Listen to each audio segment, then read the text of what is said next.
नमस्कार बच्चों, आज मैं आप लोगों को सियाराम शरण गुप्त रचित एक फूल की चाह कविता अध्यापन कराने जा रहा हूँ।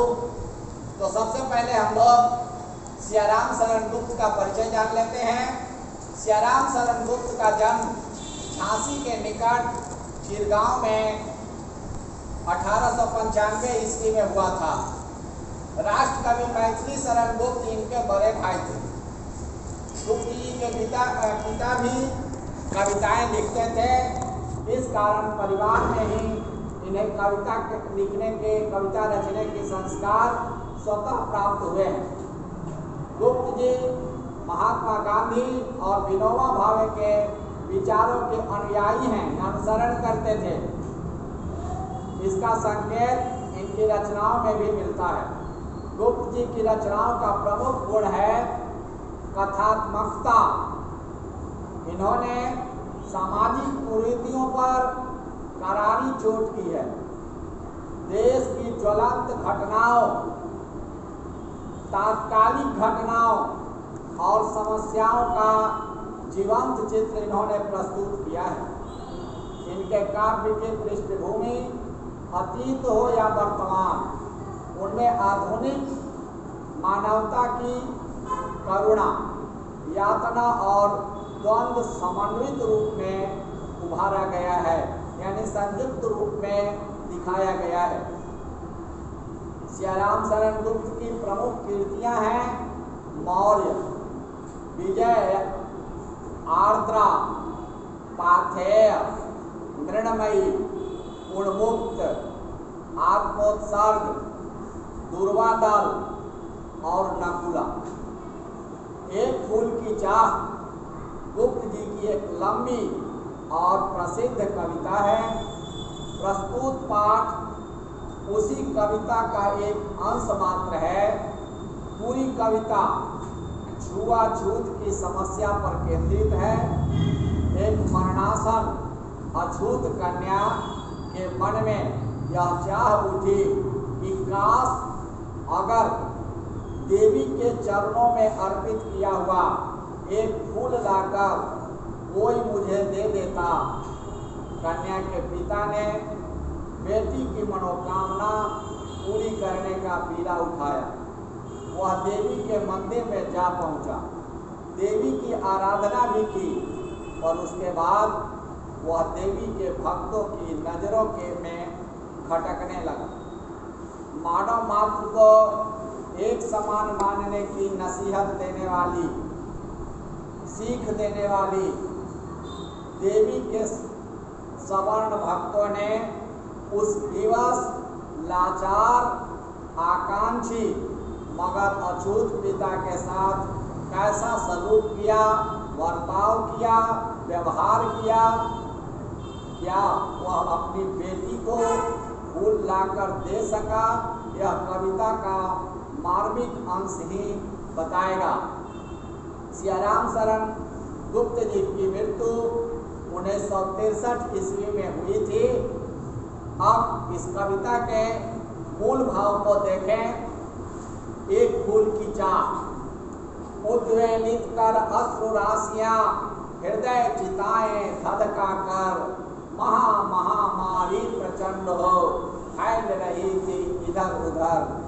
छिन्न कंठ मृत वत्साओं का करुण रुदन दुर्दांत नितांत, भरे हुए था निज कृष रव में हाहाकार अपार अशांत। कवि कहते हैं लोगों के आंखों में आंसू की ढेर भरे हुए थे और वह अश्रु राशियां जो है सो लोगों के हृदय में चिताएं हृदय में क्या जला रहे थे, प्रज्वलित कर रहे थे, मानो चिता जल रही हो। ऐसे किसी के शरीर को दाह संस्कार किया जा रहा हो, जलाया जा रहा है, ऐसे चिताएं धधका रही थी। क्यों कि उस समय जैसे अभी कोरोना रूपी महामारी पूरे विश्व में व्याप्त है, कोरोना महामारी के भय से लोग भयभीत हैं, आतंकित हैं, उसी तरह जिस समय की यह घटना है, प्लेग, चेचक जैसे महामारी फैली हुई थी और एक पिता हैं जो असहाय हैं, उनकी कन्या बहुत ही नटखट चंचला है, वह कितनों पिता उसको रोकते हैं लेकिन वह खेलने से रुकती नहीं है। असंख्य माताओं जिनके संतान मर चुके हैं, उनके कंठ आंसुओं से, ये उनके कंठ जो है सो क्रंदन से बंद हो रहे हैं रोने के कारण, और आंखों से आंसुएं झर रही हैं। आकाश में उनके रुदन का स्वर गूंज रहा है, चारों ओर हाहाकार मचा हुआ है, संसार में अशांति फैली हुई है। सुखिया के पिता बहुत अपने पुत्री को रोकते हैं, कहते हैं कि बहुत रोकता था सुखिया को, न जा खेलने बाहर को। उसके पिता बार बार रोकते हैं कि बाहर खेलने के लिए मत जाओ, अभी महामारी फैली हुई है, महामारी का डर है, लेकिन वह नटखट बाला रुकती नहीं थी, नहीं ठहरती वह पल भर, एक पल भी एक स्थान पर रुककर नहीं रहती थी। मेरा हृदय कांप उठता था, बाहर गई निहाल उसे। जब वह बाहर जाती थी तो मेरा हृदय जो है सो भय से कांपने लगता था कि न जाने वह लौटेगी तो किस अवस्था में लौटेगी। यह आशंका से पिता का हृदय कांप उठता था, यही मानता था कि बचा लो किसी भांति इस बार उसे। उसके पिता सोचते हैं कि इस महामारी में किसी तरह इसकी रक्षा कर लो, इसके बाद देखा जाएगा। भीतर जो डर रहा छिपाए, हाय वही बाहर आया। एक दिवस सुखिया के तन को ताप तप्त मैंने पाया, ज्वर में विह्वल हो बोली वह, क्या जानू किस डर से डर, मुझको देवी के प्रसाद का एक फूल ही डोलाकर। जो डर उसके पिता के हृदय में था, वह डर एक दिन बाहर आ गया। एक दिन उसने अपनी बेटी को देखा, अपनी पुत्री को देखा कि उसका शरीर बुखार से, ज्वर से तप रहा था। बुखार में, ज्वर में विह्वल होकर, व्याकुल होकर उसके मन में अपरिचित भय समाहित था। उसके मुख से अनायास यह वाणी निकली कि मुझे, हे पिताश्री, आप मुझे देवी माँ का चढ़ा हुआ प्रसाद रूप में एक फूल ला कर दो। क्रमशः कंठ छिन्न हो आया, शिथिल हुए अवयव सारे। आया ध्वनि निकलते ही उसके कंठ जो है सो धीरे धीरे कंठ के ध्वनि आवाज छिन्न होते गई, आवाज भागता गया और उसके सारे अंग काम करना धीरे धीरे बंद कर दिए, शिथिल होते गए। बैठा था नव नव उपाय की, चिंता में मैं मन मारे। उसके पिता नई नई उपाय युक्ति की चिंता में मन महसूस कर बैठा हुआ था। जान सका न प्रभात सजग से, हुई अलस कब दोपहरी। अपनी बेटी को बचाने की नई नई युक्ति में वह खोया हुआ था, चिंता में पड़ा हुआ था। उसको पता भी नहीं चला कि रात्रि प्रभात से, सुबह से रात कब हो गई। अब हुई अलस कब दोपहरी, कब दोपहरी हुई, अब कब रात हुई। स्वर्ण घरों में कब रवि डूबा, सुनहले बादलों के बीच में कब सूर्य छिप गया।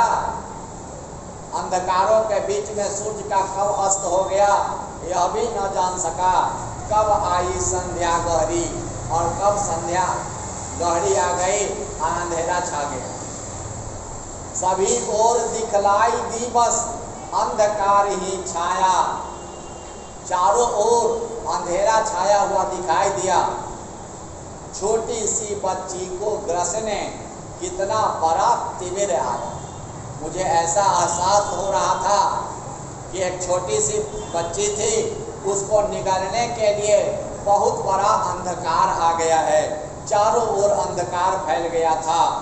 ऊपर विस्तृत महाकाश में फैली हुई आकाश में केवल अंधेरा ही दिखाई दे रहा था, इसके सिवा और कुछ दिखाई नहीं दे रहा था। झुलसी सी जाती थी आंखें, और मेरी आंखें मानो जल रही थी। जगमग तारे, जगमग जगते तारों से, जो तारे जगमगा रहे थे उसको देखकर, तारों को देखकर आनंद नहीं मिल रहा था, शीतलता नहीं मिल रही थी, बल्कि लग रहा था कि मेरे आंखें जल रहे हैं। देख रहा था जो सुस्थिर हो, नहीं बैठती थी क्षण भर। मैं उसे ही बार बार स्थिर चित्त से देख रहा था, जो एक पल भी स्थिर होकर नहीं बैठती थी, क्षण भर भी। हाय वही चुपचाप पड़ी थी, वह बिना वाणी के मौन ही पड़ी हुई थी, अटल शांति सी धारण कर। मानो कि वह कभी न टलने वाली, कभी न समाप्त होने वाली शांति को धारण कर ली है। सुनना वही चाहता था मैं, जो शब्द वह अंतिम बार बोली थी, वही शब्द मैं उसके मुख से फिर दोबारा सुनना चाहता था, पर वह शब्द पुनः बाहर नहीं आए, पुनः वह बोल नहीं पाई। उसे बार बार उकसाता था, कुछ बोलने के लिए विवश करता था, लेकिन वह दोबारा नहीं बोल पाई। मुझको देवी का प्रसाद का एक फूल ही दो लाकर, यही बात मैं बार बार उसके मुख से सुनना चाहता था, और दोबारा वह इस शब्द को, इन बातों को नहीं बोल सका। ऊंचे शैल शिखर के ऊपर मंदिर था विस्तीर्ण विशाल। ऊंचे पर्वत के ऊपर एक बहुत बड़ी सी मंदिर थी।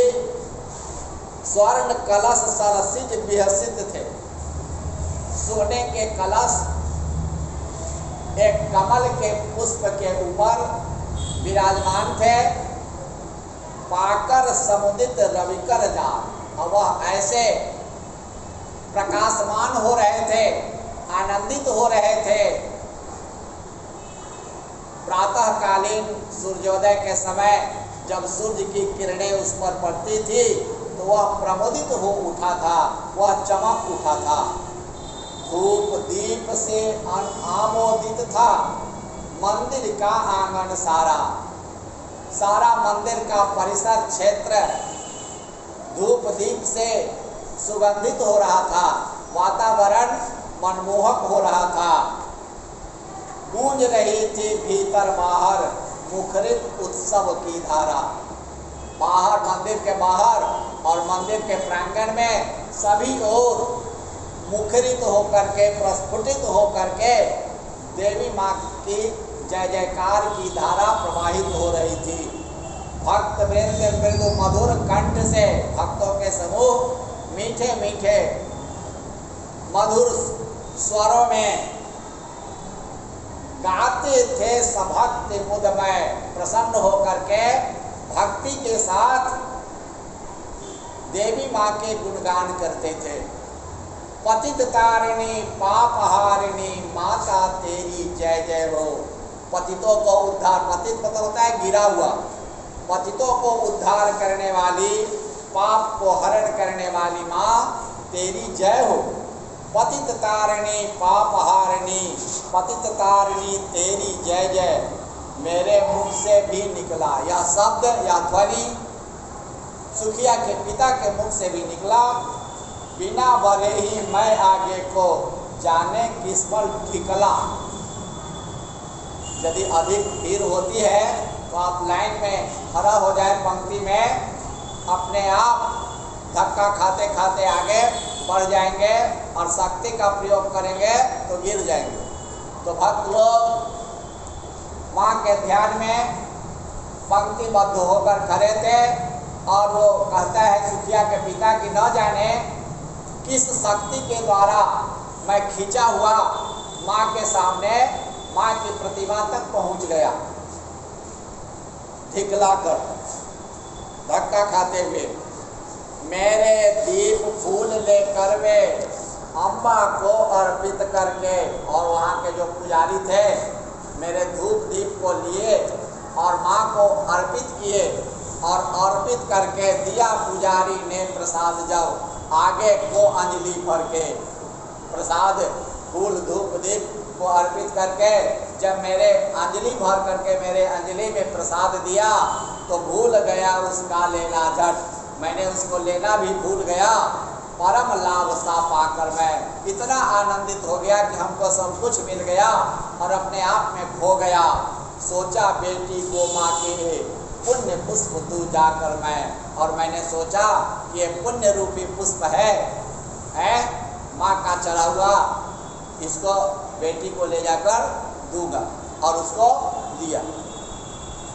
सिंह पौर तक भी आंगन से नहीं पहुँचने मैं पाया। सिंह पौर कहते हैं मुख्य द्वार को, मैं आंगन से होकर मुख्य द्वार तक पहुँच भी नहीं पाया था कि सहसा यह सुन पड़ा कि कैसे यह अछूत भीतर आया। अकस्मात मेरे कानों में ये ध्वनि सुनाई पड़ी कि यह अछूत जो है, यह अछूत मंदिर के भीतर कैसे घुस गया। पकड़ो देखो भाग न जावे, कहा पकड़ो देख लो ये किसी तरह भागे नहीं। अरे ये बना धूर्त यह कैसा है, साफ स्वच्छ परिधान किए है भले मानुषों के जैसा। कहा कि ठग है, ये धूर्त है, ये बदमाश है, इसको देखो इस साफ साफ कपड़ा पहन के ऊंचा जाति के बन के लोगों को धोखा दे करके मंदिर में प्रवेश कर लिया है। तो अच्छे आदमी भद्र आदमी की तरह आकर मंदिर में प्रवेश किया है और मंदिर के पवित्रता को भंग कर दिया। पापी ने मंदिर में घुसकर किया अनर्थ बड़ा भारी। सवर्ण भक्त कह रहे थे यह पापी है, यह मंदिर में आकर घोर अनर्थ किया है और कलुषित कर दी है मंदिर की, इसने मंदिर को अपवित्र कर दिया है। चिरकालिक शुचिता सारी, काफी दिन के जो मंदिर की पवित्रता थी इस पवित्रता को इसने नष्ट कर दिया है। एक क्या मेरा कलुष मरा है। सुखिया के पिता कहते हैं कि अरे मेरा पाप क्या देवी के पुण्य से भी मरा है कि उनको मेरा पाप से, उनका पुण्य से भी मरा है कि उनके पुण्य को छिन्न कर देगा, उनकी पवित्रता को नष्ट कर देगा मेरा पाप। ऐसा है देवी की गरिमा से भी किस बात में हूँ मैं आगे, मैं देवी की महिमा के आगे किस बात से आगे हूँ। उनके सामने सूर्य के प्रकाश के सामने दिया का दीपक का कोई हैसियत है क्या। तो उनके सूर्य जैसे प्रकाश जैसे पुण्य पुंज के सामने मेरा एक छोटा सा पाप अंधेरा, किसी की परछाई बड़ी कैसे हो सकती है। माता की महिमा के भी, माता के महिमा को छोटा कर रहा है। माँ के भक्त हुए तुम कैसे अपने को कहते हो कि हम माँ के भक्त हैं, जो कि माँ की महिमा को ही छोटा करने पर, घटाने पर तुले हुए हो। माँ के भक्त हुए तुम कैसे करके यह विचार खोटा, या निम्न विचार करके तुम अपने को माँ के भक्त कैसे कहलाते हो। माँ के सम्मुख ही माँ का तुम गौरव करते हो छोटा, माँ के सामने ही माँ की महिमा की, माँ की गरिमा का नीचा दिखा दे। कुछ न सुना भक्तों ने झट से मुझे घेर कर पकड़ लिया। उन भक्तों ने मेरी कोई बातें नहीं सुनी और झट से मुझे पकड़ लिया। अल्लाह गुस्से से पीट पीट करके मुझे उसने धम से धरती पर गिरा दिया। मुझे घेर कर पकड़ लिया, मार मार कर मुख के गुस्से धम से नीचे गिरा दिया। उसने लात मुक्के मारकर मुझे पृथ्वी पर गिरा दिया। मेरे हाथों से प्रसाद भी बिखर गया सबका सब। मेरे हाथ में जो देवी माँ का प्रसाद था, फूल था, वह सब बिखर गया, गिर गया, छितरा गया।